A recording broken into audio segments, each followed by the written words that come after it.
Hello my lovelies, welcome to my channel and thank you so much for watching this video. If you find it helpful, please like and subscribe to my channel. You can also click on the notification bell if you'd like to be notified when I next upload a video. Many thanks and I hope you enjoy this video. So today we're going to be looking at removing crystals from a gel polish mani. These are Swarovski crystals, but it doesn't really matter what brand they are. Any flat back foiled crystals can be removed in the same way. And I try and remove them so that I can reuse the crystals. Now, obviously I wouldn't reuse them on anybody else, but if you're just using them for personal use and you can remove them carefully and without any damage, then why not reuse them? I actually keep them separately, a little separate tub that I've got labelled as reusables. And as you can see, I've actually got quite a lot in here. I don't separate based on size or colour or anything. If they're reusables, I just tip them out into a little tray and then choose the ones I want from there. You can't always reuse all of them, but I reckon a good 80% can be reused, and I'll show you how I remove them so that I can reuse that many of them. So what you'll need is a pair of cuticle nippers.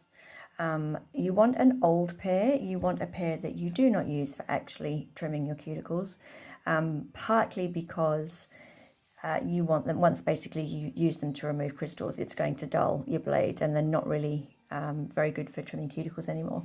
But also it means that you're less likely to cause damage to the crystal or yourself. So a blunt pair of cuticle nippers is what you need. You'll also need, or I use, a tub to collect the crystals. And now this is just a bog standard kitchen plastic tub. Crystals are a bit like glass. If you break a drinking glass in your kitchen and then you find glass shards in your bedroom at the other end of the house 2 weeks later, and crystals are a bit the same. They can bounce, they can fly all over the place. So you want something that's got a good bit of depth to it. So this would be a good few inches high. It's not particularly big, but it doesn't need to be. It's just handy to capture them. If you use something that doesn't have very deep sides, you're likely to, once the crystal hits it, it'll ping out and then you'll be searching across the floor for your crystal. So find yourself a bit of a container. I've also got, just in case I need it, this is a nail file. As you can see, it's a 180-240. It's also an old one, so it's not particularly sharp. And I only ever use this if some of the crystals can be a little bit buried in top coat. So as I'm sure you're aware, when you place crystals on your nails, you never top coat over the top of them because that will dull the shine, but you do top coat very close to them and as close as possible, basically, so that you don't have a lip where you can easily catch your crystal. Like if I run my nail over that, it's basically smooth because I've got top coat right up to the crystals, and this one's actually quite thick around the crystals. I don't know if you can see it on the camera. It's not thick enough that it looks like it's pooling around the crystals. It's just thick enough that there's no lip there that you can catch and potentially lose your crystal. Having said that, I did lose that crystal yesterday, but it was last night and I knew I was removing them today, so I didn't worry about replacing it. All the others have lasted perfectly through the 2 weeks that I've had this. I usually lose them because I do something stupid like catch them in a kitchen drawer or the dog door. I'm very good at catching them in that.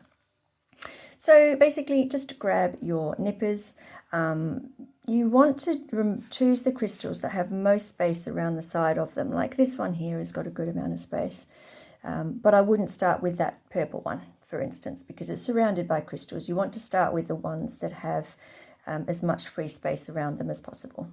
So I just line up my nippers and I turn my hand over a little bit just so that when the crystal pings off, it's going to ping off into my tub. And there we go, there it's sitting in the tub. The easiest way to see if you can reuse your crystals or not is to actually look at the back of them, because these foils, the flat back foil crystals, have foil on the back of them, and if that foil gets damaged, then that's what's going to make your crystals look a little bit dodgy, because they won't reflect the colour as nicely as they do when they're undamaged. So that one, as you can see, I can actually reuse that. I'm quite happy to reuse that one. And depending how fussy you are, if there's like a tiny little bit of foil that's been damaged, it's up to you if you reuse it or not. If it's visible in the colour and you can see a gap in the colour, then I don't reuse them. That's when I throw them out. But if like that one, I would happily reuse that one. And I just continue doing the same thing line up, sorry, I had a shot there, line up your cuticle nippers to the crystal that you want, and just try and gently do it so that your crystal will fall into your tub. It's not foolproof. You do still lose the odd one that gets bounced across the carpet, but most of them it will capture. So now I've moved those surrounding ones. I'm happy to go for my big purple one in the center, and I can just click on that, click that gently, and that looks like that's reusable as well. So you can see there's a tiny little gap there in the foil, but if I turn it over, it's actually not visible on the crystal itself, so that's fine.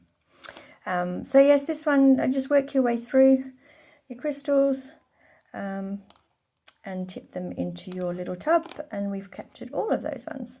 So for this one, starting on one where I haven't got a gap in my crystals already, as I said, start with the one that's got the most air around it. Okay, and just gently try and release it from its grip and pop it into your tub.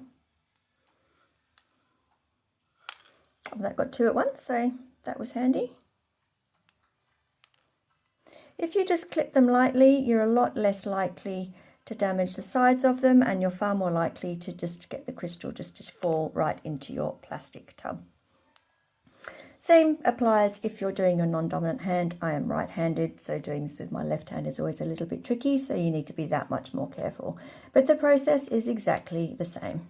So just come around your crystals, lightly pinch your cuticle nippers until the crystal gets released. Now this is the one I was talking about earlier that is a little bit embedded in my top coat. So I'm going to have a few goes, see if we got it that time, so that was fine. But if I hadn't been able to get it, then I would have just very gently taken my nail file and buffed around the crystal, not on top of the crystal, never on top of the crystal, because you've basically, I mean, you can, it's fine, but you'll lose your crystal, you can't reuse it. Same as if you remove them with an e-file. I have seen a lot of people do that. They just grind the crystal down. I don't do that, just simply because when an e-bit meets a crystal, it doesn't end well for either the bit or the crystal. You've basically lost your bit. It's going to be dull as anything. And of course you can't reuse your crystals because you've ground them down. So this way works a lot better for me, because I do like to reuse them. Oh, okay, so that one went pinging. As I said, it's not foolproof. But as you can see, we've captured most of them in here, and by the looks of them, they can all be reused. So I've got a nice big pink one here. The foil is completely intact on the back. You might have a little bit of residual glue, because I glue my crystals on. I don't put them in base coat or anything like that. I use glue. I've never found it to be an issue reusing them if there's a little bit of glue left, because you don't apply them with very much glue. If there is any residual glue on the foil, it is very, very small amount, and it won't impact how it adheres next time on your nail. So there you go. I hope you found that video helpful. Yeah, and it's just a nice way, still quite quick as you can see, and it's a good way to try and reuse your crystals if you can. Thanks everyone for watching. Take care, and I'll see you in the next one. Bye.